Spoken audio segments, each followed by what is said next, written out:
दूसरे दिन का व्लॉग शुरू करने से पहले मेरी आपसे रिक्वेस्ट है कि आपने ये मेरी वीडियो मुकम्मल देखनी है। उम्मीद है एंड तक अगर आपने मेरा ये व्लॉग वॉच कर लिया तो आप बहुत इंजॉय करेंगे।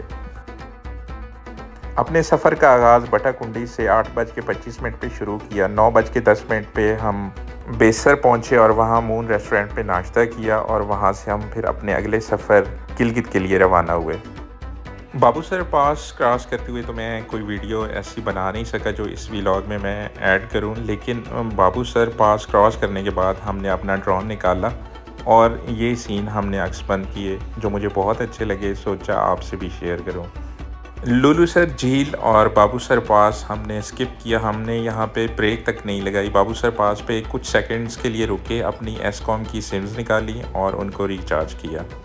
बाबूसर से चिलास का रास्ता सिर्फ 40 से 45 किलोमीटर का है, लेकिन अगर आप टेम्परेचर का फ़र्क देखें तो बाबूसर पे अगर टेम्परेचर +4 है तो चिलास में जब आप उतर जाते हैं तो वहाँ पे आपको टेम्परेचर मिलता है 35 से 40 तक। पाकिस्तान में रहने वालों के लिए ये भी अल्लाह ताला का एक ख़ास तोहफ़ा है कि इतने कम फासले के अंदर आपको इतना टेम्परेचर का डिफरेंस मिल जाता है जिसमें आप दोनों मौसम इंजॉय कर लेते हैं। वीडियो में आपको स्पीड ज़रूर ज़्यादा लग रही है, लेकिन यहाँ पे इस पहाड़ी एरिया को क्रॉस करते हुए आपकी स्पीड आलमोस्ट 30 से 40 के दरमियान होती है और इतनी ही हमारी भी थी, लेकिन फिर वीडियो बहुत लेंथी हो जाती है, इसलिए वीडियो को थोड़ा स्पीड में आपके लिए मैंने बनाया है। इस सफ़र में हमारे साथ सफ़र करते हुए चारों लोग जो हम थे वो सब ड्राइव करना जानते थे और सब अच्छे ड्राइवर थे, तो इन पहाड़ी सिलसिलों में ड्राइविंग का कोई इतना इशू था नहीं। यहाँ पे नासिर भाई ने अपनी मौजूदगी का एहसास दिलाया और उन्होंने हमें कहा कि आप गाड़ी रोकें और इसकी ब्रेक्स ठंडी कर लें ताकि आगे मुश्किलात ना हों। 2:30 का टाइम था जब हम गिलगित पहुँचे। वहाँ हमने रुकना नहीं था, बस नईम भाई को लिया और राका पोशी व्यू पॉइंट पे आके हमने ब्रेक लगाई। यहाँ हम ट्राई करने वाले थे हुंज़ा की मकामी डिश शबशुर, जो कि हम सब की मुश्तरका पसंद है। ये डिशें और ये जो खाने हैं ये हमें मौका मिलता है नईम भाई की वजह से, क्योंकि वो हमारी मालूमात में इजाफ़ा करते हैं। बटाकुंडी से जो हमने नॉन स्टॉप सफ़र शुरू किया था उसका इख्तिताम हुआ नगर वैली में।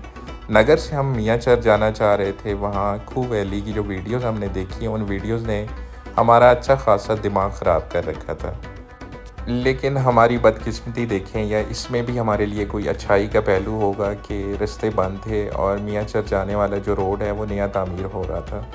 वहाँ से नईम भाई जो कि गिलगित में रहते हैं उन्होंने मशवरा दिया कि अब इतना सफ़र कर ही लिया है तो चलते हैं पिसन, वहाँ पे हम विज़िट करेंगे नेचुरल क्रिकेट ग्राउंड को।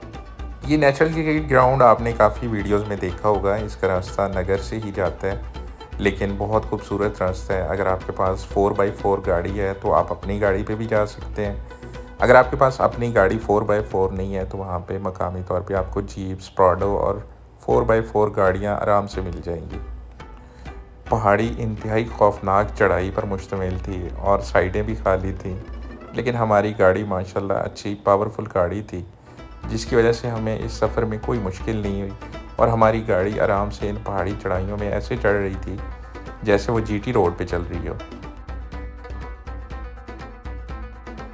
45 मिनट का ये सफ़र था जिसमें आपको बार बार राका पोशी अपना दीदार करवा रहा था और ऐसे लग रहा था कि हम जो है वो नॉन स्टॉप राका पोशी की तरफ जा रहे हैं। और बिल्कुल राका पोशी जब हमारे सामने आता था तो एक दफ़ा आंखें बस उसी को देखना शुरू कर देती थी। मियांचर ना जाने का हमें बहुत अफसोस था और साथ नईम भाई हमें बार बार गाइड भी कर रहे थे कि एक रास्ता और जाता है, लेकिन उसमें पैदल काफ़ी चलना पड़ता है। तो हम ठहरे काफ़ी सेहतमंद लोग, पैदल चलने वाला जो काम है वो ज़्यादा हम कर नहीं पाते। इसी गपशप में हम वहाँ पे पहुँच गए जहाँ पे पिसन ग्राउंड में जाने के लिए आपको अपनी गाड़ी खड़ी करनी पड़ती है। वहाँ पे हमने गाड़ी रोकी और हम आसपास की जो पहाड़ियाँ हैं उनको देख रहे थे। तो नईम भाई ने हमें बताया कि ये जो सामने आपके पहाड़ हैं, जो आपको पत्थर नज़र आ रहे हैं ब्लैक कलर के, ये असल में पहाड़ नहीं है, ये है ग्लेशियर। और इसका कलर इसलिए इस तरह हो चुका है क्योंकि ये मिट्टी और जो है वो बारिशें अभी यहाँ पे नहीं हुई, तो इस वजह से ये थोड़ा ब्लैक लग रहा है आपको, नहीं तो ये ग्लेशियर है। और उन्होंने इसमें हमारी मालूमात में इजाफ़ा किया कि इस ग्लेशियर में भी नर और मादा होते हैं। यहाँ से पैदल 10 किलोमीटर चलने के बाद आप पहुँचते हैं पिसन के इस नेचुरल क्रिकेट ग्राउंड में, जिसके दो अतराफ़ में पहाड़ियाँ हैं और एक साइड पे राका पोशी का व्यू है और एक साइड पे थोड़ा सा जंगली माहौल आपको मिल जाता है। नईम साहब ठहरे पहाड़ी आदमी फ़ौरन चढ़ गए पहाड़ों पे और हमें कहा कि अब हमारे वीडियोस बनाएं ड्रोन्स के साथ, क्योंकि ड्रोन जो है वो पहले ही उड़ रहा था। तो उन्होंने इस मौके को गनीमत जाना और हमने भी उनके 3-4 क्लिप जो हैं वो बना दिए। मैं बार बार यही सोचे जा रहा था कि अभी तो ये राका पोशी का असल व्यू पॉइंट है नहीं, अगर हम मियाँ चर के मकाम पे पहुंच जाते और वो व्यू हमें मिल जाता तो क्या ही खूबसूरत नज़ारे होने थे। मैंने पूरी कोशिश की कि ड्रोन को आगे से आगे राका पोशी के करीब ले जाऊं, लेकिन इससे आगे नामुमकिन था। अंधेरा आहिस्ता आहिस्ता फैल रहा था और वहाँ पे नईम को एक आवारा कुत्ता मिल गया जिसके साथ उन्होंने थोड़ा टाइम गुजारा। हमने थोड़े नज़ारे एंजॉय किए और फिर यहाँ से हम अपनी वापसी के लिए निकल पड़े।